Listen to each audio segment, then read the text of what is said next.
personal between me and you, and I'm going to do you some serious harm, you big stiff idiot.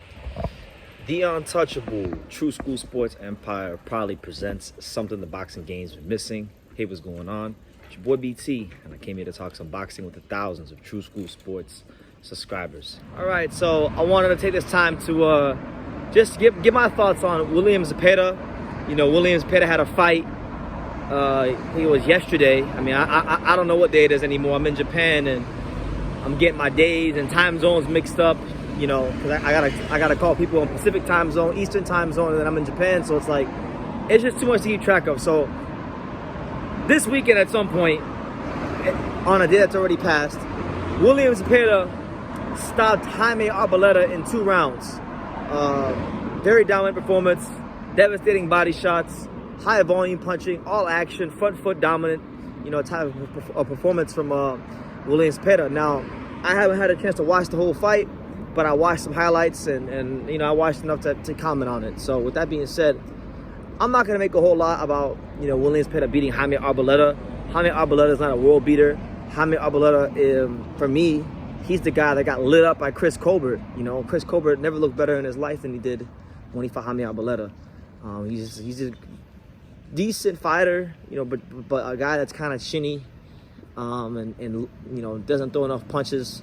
Doesn't really have one distinct, you know, quality that you could really say would be a big threat to top guys in the division, right? So he's an opponent. You know, in so many words, I'm trying to say, like, he's an opponent, right? So William Zepeda did what he was supposed to do to a guy like that.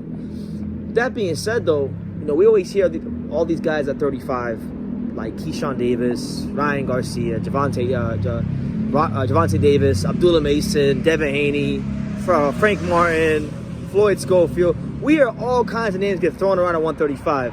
But William Zepeda is a name that I think we need to start talking about more in boxing, and definitely more here on True School Sports, because the guy is the real deal. He absolutely took Jojo Diaz to the cleaners when they fought a couple months ago. It was a beautiful exhibition of volume punching and how to really grind down and outwork a guy. He broke a record that fight. Now this fight, Jaime Arboleda, he stops for 2 rounds. So he's starting to put together a nice little record together. He's ranked in a couple of the governing bodies. It might even be all of them, but don't quote me on that one. But you know, there's a lot of good fights out there for William Zepeda. I want to see him fight. Personally, if I had it my way, I want to see him fight Frank Martin. Like, if there was no BS in boxing, or we can get all the fights we want right away, I don't want to see William Zepeda versus Frank Martin. Like, Frank Martin and William Zepeda, I think, would be an amazing fight style-wise, because Zepeda is a high-volume southpaw puncher. Like, you know, he's a southpaw, high-volume puncher. Frank Martin's an explosive southpaw counter-puncher, but he's got, you know, layers to his skill set as well. So I feel like that would be a great style matchup. Love to see it, and it's a southpaw on southpaw matchup. We don't get those often in boxing, right? So that's a fight. You know, Shakur Stevens versus William Zepeda at 135. Amazing fight, but unfortunately, William Zepeda didn't want that smoke. So maybe later on down the line, William Zepeda versus Isaac Cruz. Another one. I mean, talk about Mexican on Mexican. You know, two Mexicans. The Mexican Mike Tyson versus William. I mean, there's a lot of good fights, man. William Zepeda, I think he needs to really be more active this year, and be as relevant as possible, because he's a damn good fighter. He's going to be a headache for a lot of guys at 135.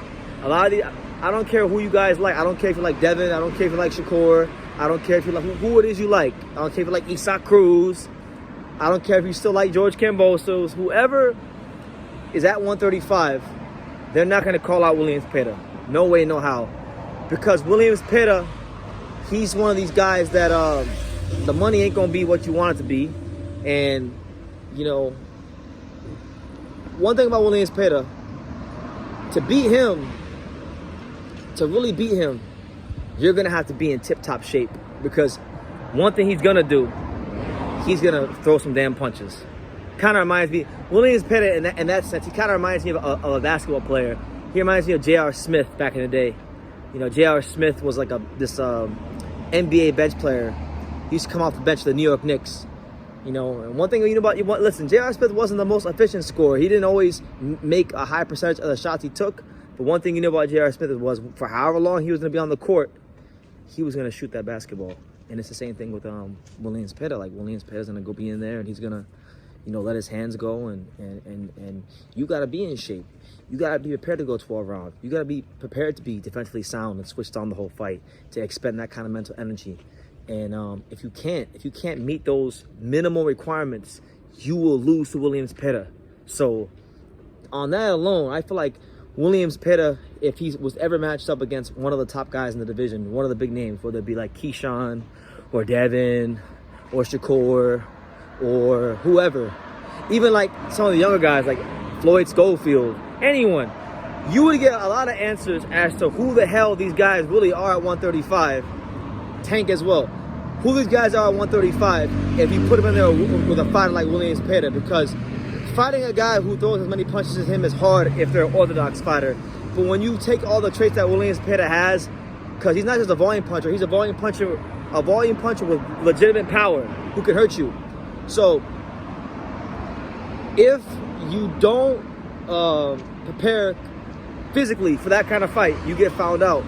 And William would answer a lot of questions about who the hell is who at 135. So I just hope Golden Boy has some good plans for him and he gets a big fight soon, because you know, he's really starting to, you know, win me over and get my attention. So that's my take on William Zepeda. You guys let me know yours in the comments down below.